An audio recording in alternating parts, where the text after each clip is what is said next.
Varicose veins కి సరైన చికిత్స కోసం సంప్రదించండి ఎవిస్ హాస్పిటల్. నమస్కారం. కార్తీక పురాణం 17వ అధ్యాయంలోకి వచ్చాం. పురాణంలో ప్రతి అధ్యాయంలోనూ ఏదో ఒక కథ బోధ ఉంటాయి. అయితే ఈ 17వ అధ్యాయం మాత్రం ఇందులో కథ కంటే ప్రధానమైనది బోధే కనిపిస్తుంది. అసలు మానవులు, వాళ్ళ శరీరము, వాళ్ళ తీరు, వాళ్ళ జన్మ, మళ్ళీ ఎలా పుడతాము, మళ్ళీ ఎందుకు పుట్టము, కొన్నిసార్లు పుట్టం, ఎందుకు పుట్టాం, కొన్నిసార్లు పుట్టాల్సి వస్తుంది. ఒక్కొక్కడు ఎన్నేసి జన్మలెత్తాను, నానా యోనులందు జన్మించాను, ఇలా చివరికి ఈ జన్మలో ఇలా నాకు మోక్షం లభించింది అని చెప్పిన కథలు ఒక అరడజన్ అయినా మనం విన్నాం. అయితే ఇప్పుడు ఈ అధ్యాయంలో మాత్రం ఇంతకు ముందు అధ్యాయంలో దీపస్తంభ స్వరూపంలో ఉండి ఆ తర్వాత మానవ స్వరూపంలోకి మారిన ధనలోభుడికి చాలా ఆశ్చర్యంగా అనిపించిందట. నేను ఎన్నో పచ్చిపాపాలు చేశాను, ఓ దానం, పూజ, పునస్కారం ఏమీ చేయలేదు, ఇలా స్తంభంగా మారి బతకవలసిన వాడిని నన్ను ఎట్లా మానవ జన్మ ఇచ్చారు, ఇది ఈ పరిణామక్రమం ఏ రకంగా జరుగుతుందని ఆయనకు ఆశ్చర్యంగా ఉందన్నమాట. నాకు అవన్నీ కనపడుతున్నాయి, నేనేమేం చేశాను, ఎలా చేశా, ఏ జీవితంలో నేను ఏ తప్పులు చేశాను. ఇంతకు ముందు అంటే అతనికి మానవుడిగా ఉన్న జన్మ గుర్తొస్తుంది, మధ్యలో రకరకాలు జన్మించాడు జంతువులుగా, అవన్నీ జ్ఞాపకం లేవు, ఏవో చాలా జన్మించానని తెలుస్తుంది. అలాంటి చేసిన వాడిని నేను ఇట్లా ఎలా అయ్యాను అన్న ప్రశ్నకి అక్కడ ఉన్న ఈ మహాముని చెప్తున్నాడు, మతంగ మహాముని ఇలా చెప్తున్నాడు సమాధానం. ఓ ధనలోభి, నీకు కలిగిన ఆశ్చర్యం నాకు అర్థమైంది. ఎలాంటి పుణ్యకర్మ చేయనటువంటి ఏ విధమైన ధర్మాన్ని ఆచరించినటువంటి నాకు ఈ చెట్టు జన్మ నుంచి విముక్తి ఎట్లా కలిగింది అని నీ ప్రగాఢమైన సందేహం. జన్మ అనేది చేసిన కర్మఫలము, కర్మ వలననే ఆత్మకు దేహం అనేది కలుగుతోంది. ఆత్మకి దేహం ఎలా వస్తుంది అంటే కేవలం కర్మ వల్లే వస్తుంది. మనం ఏ దేహంలోకి జన్మిస్తామో, ఏ శరీరంలో పుడతామో ఆ శరీరం ఎందుకు వస్తుందంటే మనం ముందు జన్మలో చేసినటువంటి రకరకాల కర్మల వల్ల. ఒకవేళ సత్కర్మలు చేసుంటే పండితుల ఇంట్లో, బాగా చదువుకున్న వాళ్ళ ఇంట్లో, ధనవంతుల ఇంట్లో, ఎక్కువ భోగం జరిగే చోట పుడతాం. మనం చేసిన కుకర్మలు అయితే గనక దుర్మార్గులు, చెడ్డవారు, దరిద్రులు, ఏ అవకాశము లేనివారు, బతకడానికి కూడా అవకాశం లేని కుటుంబాలలో జీవితాలు ఎందుకు వస్తాయంటే ముందు జన్మలో చేసినటువంటి కర్మల ఫలితంగా. ఆ కర్మ ఫలితంగా జన్మించినప్పటికీ ఒకవేళ మన ముందరి జన్మలో ఏవైనా కొన్ని సుకర్మలు ఉంటే దానివల్ల మనం బీదరికంలో జన్మించినా, ఏ సహాయము లభించని చోట జన్మించినా, చదువుకునేందుకు అవకాశం లేని చోట జన్మించినా, సుకర్మలు కొన్ని ఉంటే అవి మనని ఎవరో ఒకళ్ళు చెయ్యందిచ్చి మన అందులో నుంచి బయటికి లాగి మన ఉద్ధరించి మనకేదో పూజా పునస్కారం చెప్పి చదువు సంధ్య నేర్పి సంస్కారాలు తెలియజేసి జరుగుతుందన్నమాట. అట్లా కేవలము కర్మల వల్లే మానవ దేహం లభిస్తుంది. ఆత్మ ధరించిన దేహం వల్లనే కర్మ నిర్వహణ జరుగుతుంది. ఇప్పుడు ఈ ఆత్మ ఏ శరీరంలో అయితే ప్రవేశిస్తుందో దానివల్ల దేహం ఉంటేనే కర్మలు జరుగుతాయి. శరీరం లేని ఆత్మ ఏ కర్మలు చేయలేదు. బాడీ ఉండాలి కదా, దానికి ఒక మీడియం కావాలి. ఈ శరీరంతో మనం రకరకాల, మనం పుట్టిన ఇల్లు, మనం పుట్టిన ఊరు, మనం పెరిగిన వాతావరణము, మనం తెలుసుకున్నటువంటి చదువు, సంధ్యలు, సంస్కారాలు, వాటి వల్ల మన కర్మలు కొన్ని, తర్వాత మనం పూర్వజన్మలో చేసినటువంటి సుకర్మ కుకర్మల ఫలితాలు కొన్ని, ఇలా నడుస్తూ ఉంటాయి. అయితే కనుక శరీరమే కర్మకి కారణమవుతుంది. కానీ అహంకారంతో ఆత్మ ఈ శరీరమే అని వ్యవహరిస్తూ ఉంటాము. ఎప్పుడు నేనే అనుకుంటాం. నిజానికి నేను అనేది నేను కాదని, ఈ నేననేవాడు పడిపోయాక ఈ నేనుని నడిపించేవాడు ఎవడైతే లోపల ఉన్నాడో వాడు ఇంకో నేనుని వెతుక్కుంటూ వెళ్ళిపోతాడని మనం అనుకో, మనకు అర్థం కాదు అసలు. ఆత్మారాముడు అని చెప్తాం, ఆత్మ ఉంది అని చెప్పుకుంటాం, శ్లోకాల్లో స్తోత్రాల్లో తెలుసుకుంటాం మనకి లోపల భగవంతుడు ఒక జ్యోతి రూపంలో వెలుగుతున్నాడని. ఆ జ్యోతి ఉన్నంతసేపే శరీరం ఇట్లా ఉంటుందని, శరీర పతనం తర్వాత శరీరంలోంచి ఈ జ్యోతి వెళ్ళిపోతుందని. వెళ్ళిపోదు, శరీర పతనం తర్వాత కాదు, జ్యోతి వెళ్ళిపోయాకే శరీర పతనం జరుగుతుంది. ఈ వెళ్ళిన జ్యోతి పరంజ్యోతిగా ఉంటుంది ఎప్పుడు కూడా. పడిపోయేది శరీరమే. ఇన్ని రకాల క్రియలు చేసినటువంటి శరీరం పడిపోతుంది. ఈ శరీరానికి ఈ కర్మలన్నిటికీ అవకాశం ఇచ్చినటువంటి ఆ లోపల ఉండవలసిన జీవుడు మాత్రం అలా నిత్యుడుగా తన దారిని తను తామరాకు మీద నీటి బొట్టులాగా సాక్షిభూతంగా ఉండి ఇంకొక శరీరాన్ని వెతుక్కుంటూ వెళ్ళిపోతాడు. మనం ఇప్పుడు చేసిన కర్మల ఫలితమే జీవుడు వెతుక్కునే శరీరం ఆధారపడి ఉంటుంది. మనం సుకర్మలు చేస్తే ఈ జీవుడు మంచి శరీరంలోకి వెళ్తాడు, లేదా అతనికి పుట్టవలసిన అవసరమే లేకుండా అవుతుంది. నేను వేరు, నాలోని వాడు వేరు అనే జ్ఞానం మనకి ఏనాడు తెలుస్తుందో అప్పుడు మనం చేసే కర్మల యొక్క వ్యవహారం మారిపోతుంది. ఈ నా కోసం చేసే పూజ, నా కోసం నేను మొక్కుకోవటం, నా కోసం నేను ఎక్కడికైనా వెళ్ళటం అనేది పోతుంది. నేననేవాడు ఉండకూడదని చేసే విధానం కొత్తది వస్తుంది ఒకటి. అప్పటి వరకు మనం డాంబికంగా ఉంటాం, ప్రపంచానికి చూపిస్తూ ఉంటాం. మనం చేసే పూజ పునస్కారం, ప్రార్థన, భజన సమస్తము ప్రపంచానికి చూపించేవే జరుగుతూ ఉంటాయి. ఈ నేను వేరు అనేది మనకి అర్థమైతే ఇక డంబం పోతుంది, డాంబికం తగ్గిపోతుంది, వదిలేస్తాం దాన్ని. వదిలేసిన తర్వాత ఏమవుతుంది, ఈ నేను ఉన్నవాడు, లోనివాడు, పైవాడు, బయటవాడు ఇద్దరూ సెపరేట్ అయిపోతారు. పైవాడు కేవలము లోకం కోసం ప్రవర్తిస్తాడు, అంతే. ఏం చేయాలో అది చేస్తాడు. లోపలి వాడి కోసం ఏం చేయాలో అది చేయటానికి ప్రవర్తించటం మొదలు పెడతాడు. తెలుసుకుంటామన్నమాట. ఆ తెలుసుకునే జ్ఞానం మనకి ఎప్పటికి వస్తుందంటే, ఎప్పుడో ఒక్కొక్కసారి ఎవరివైనా మరణాలు, ఎవరివైనా ప్రసూతి వ్యాధులు అలాంటప్పుడు మనం తెలుసుకుంటాం.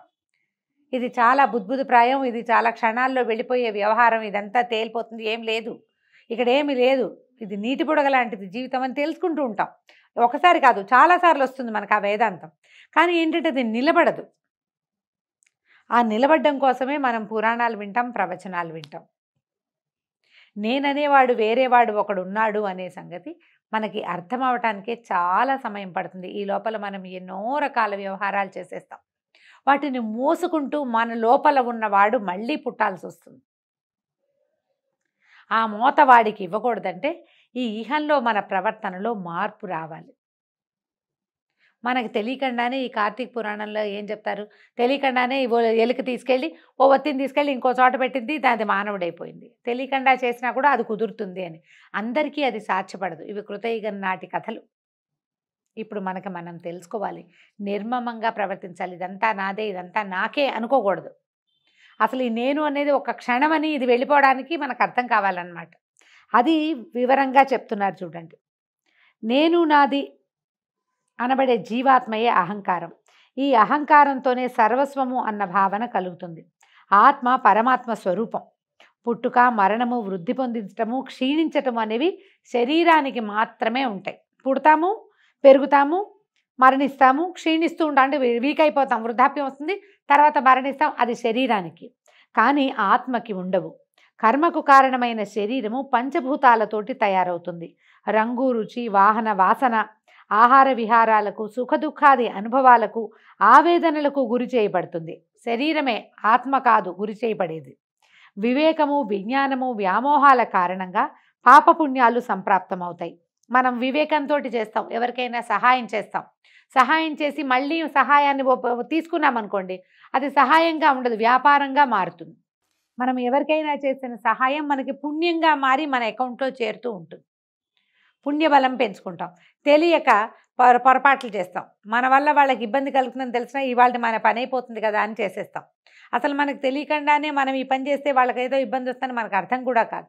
ఆ తెలియకపోవటం వల్ల, విచక్షణ లేకపోవటం వల్ల పాపం పెరుగుతుంది. ఈ పాపపుణ్యాలు రెండు బేరీజ్ వేస్తారు. పాపం ఎక్కువగా ఉంటే దాన్ని అనుభవించడానికి మళ్ళీ మనం పుట్టవలసి వస్తుంది. పుణ్యం అధికంగా ఉంటే దాని విధానం వేరేగా ఉంటుంది. వీటి ఫలితాలని జీవుడు అనుభవించాల్సిందే. అంటే వ్యామోహాల కారణంగా వచ్చే పాపుణ్యాల అనుభవాన్ని జీవుడు పొందవలసే వస్తుంది, అంటే అనుభవించవలసే వస్తుంది. ఏ విధమైన కర్మలు లేకపోవటమే ముక్తి. ముక్తిని కలిగించేవే పుణ్యవ్రతాలు మొదలైనవి. అంతఃకరణానికి, దాని పరిధికి సాక్షివై చైతన్య స్వరూపుడివై పరమాత్ముడిని భావించాలి. ఇప్పుడు మనం ఆత్మ ఎలా ఉండాలంటే సాక్షిభూతంగా ఉంటాడు. ఆత్మ లోపల చూస్తూ ఉంటాడు మనం ఏం చేస్తామా అని. అయితే మనం నా ఆత్మ సాక్షిగా అని చెప్తాం. ఆత్మసాక్షి ఊరికే నోటితో చెప్పే మాటలు. ఆ ఆత్మ వేరు, మనం వేరు అనేది అసలు తెలియదు మనకు అసలు అర్థమే కాదు. దాన్ని అర్థం చేసుకోవడానికి చాలా సునిశ్చితమైన ఆలోచన ధోరణి ఉండాలి. ఏదైనా ప్రవచనం వింటే నోటి మాటగా వినేసి, నోటి మాటగా చెప్పేసి చెవిలోకి వెళ్ళిపోతుంటే అవే వాక్యాలు మనం చెప్తుంటాం, ఫలానా వారు చెప్పారు, వీరు చెప్పారని.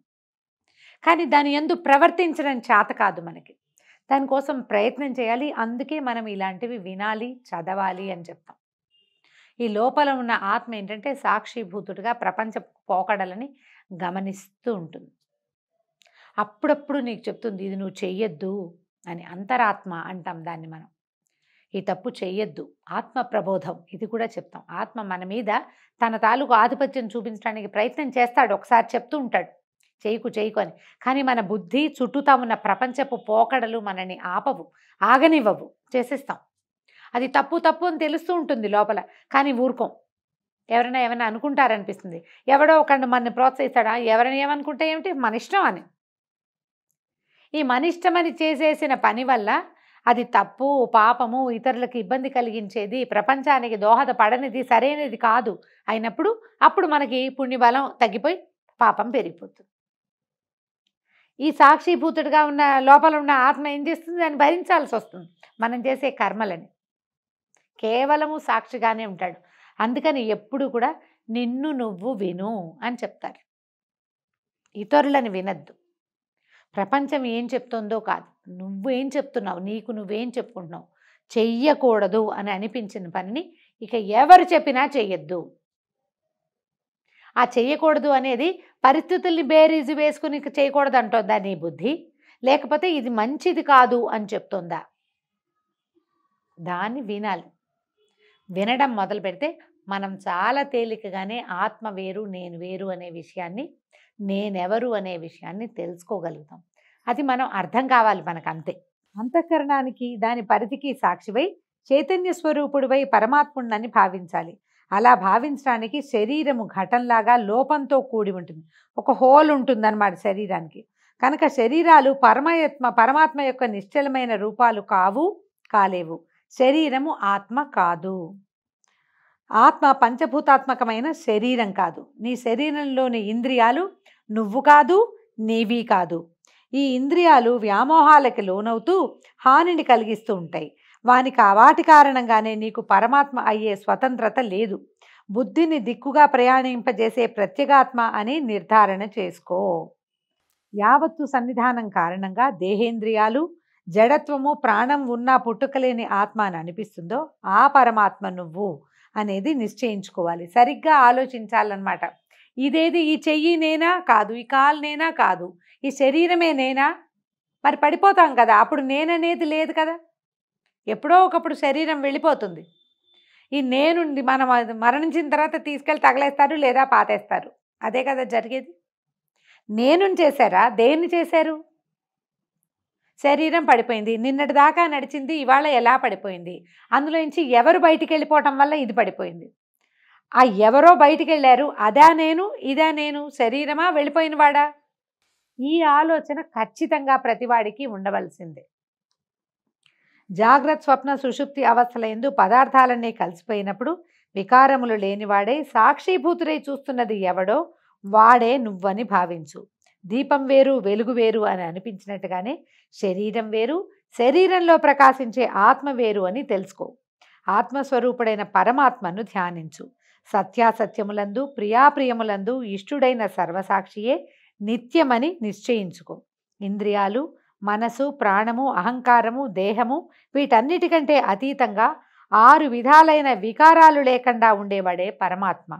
అజ్ఞానాంధకారం లేనిది, చెరగనిది, చెదరనిది, నిర్మలమైనది, సుఖజ్ఞానం కలిగినది ఆత్మస్వరూపం. సుఖానికి, ఆనందానికి అతీతమైనది, పరిపూర్ణమైనది, శాశ్వతమైనదైన స్వరూపమే పరమాత్మ.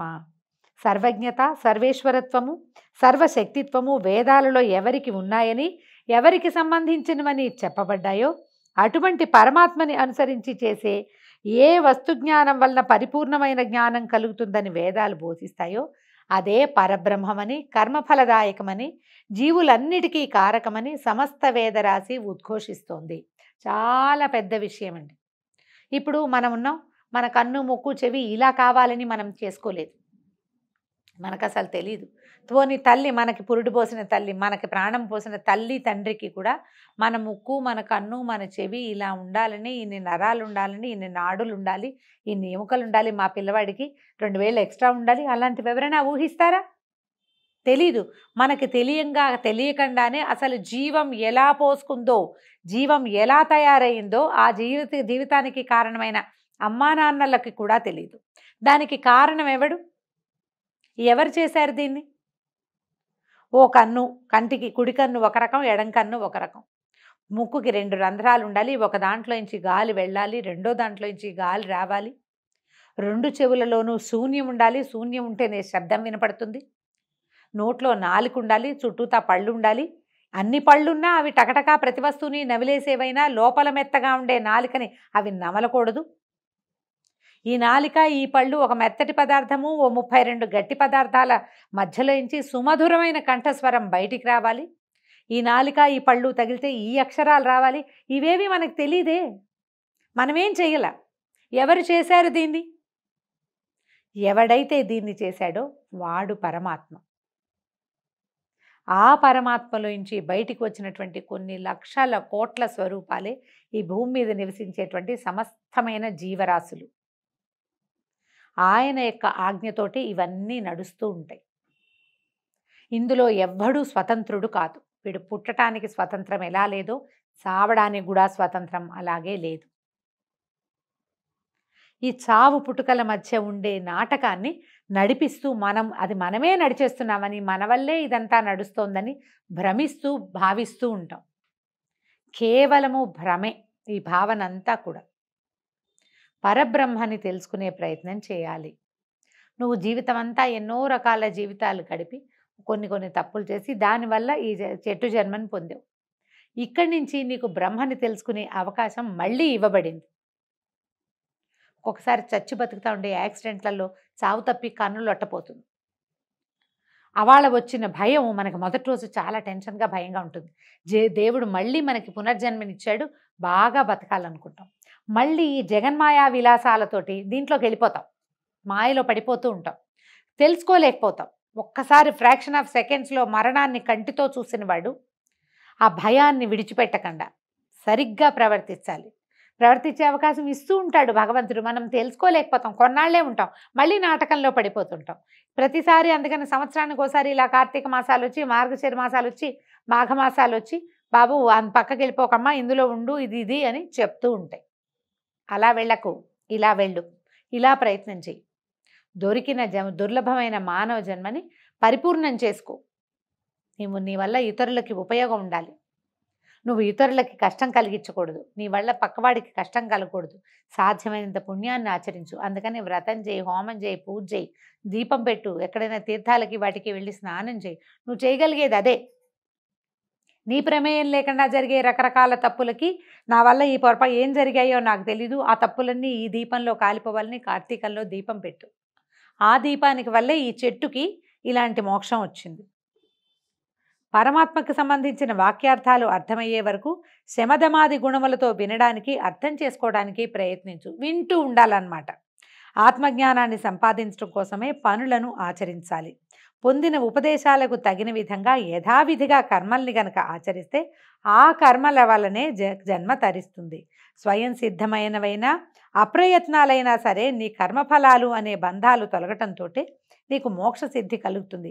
అన్నీ నేనే చేస్తున్నాను, అన్నీ నావే, అంతా నాదే, నేనే గొప్ప అనే భావనని విడిచిపెట్టి మనని నడిపించేవాడు ఒకడున్నాడని తెలుసుకుని వాణ్ణి తెలుసుకునేందుకు ఈ శరీరంతో ప్రయత్నించాలి అని ధనలోభి ద్వారా మహర్షి మనకు కూడా సూచిస్తున్నాడు.